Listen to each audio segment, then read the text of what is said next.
kwamba tumekwenda kucheza mchezo ambao umetupa matokeo ya kuendelea.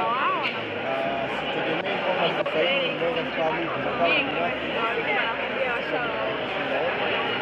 kila mmoja katika nafasi yake anastahili kupata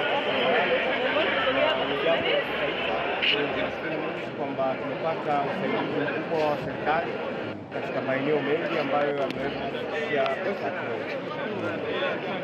kuwa ni rahisi kiasi hicho kwa kama watu ambao wanatarajia labda kwa namna ambavyo wanafanya kazi kule South Africa na kuhakikisha kwamba mnashiriki katika finali? Hatuwezi kuzungumzia swala la urahisi au ugumu. Tunachozungumzia kwamba timu inaweza kuingia katika hatua ya fainali.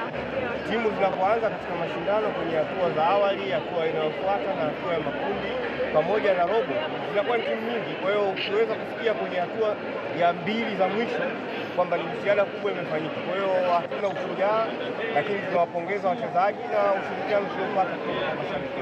Mwenyekiti, sasa hivi mawazo yote yako fainali ya kombe la shirikisho Afrika.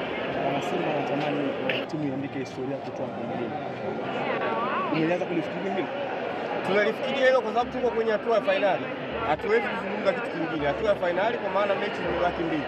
Tutacheza mechi moja kwao na mechi nyingine tutacheza kwetu. Itategemea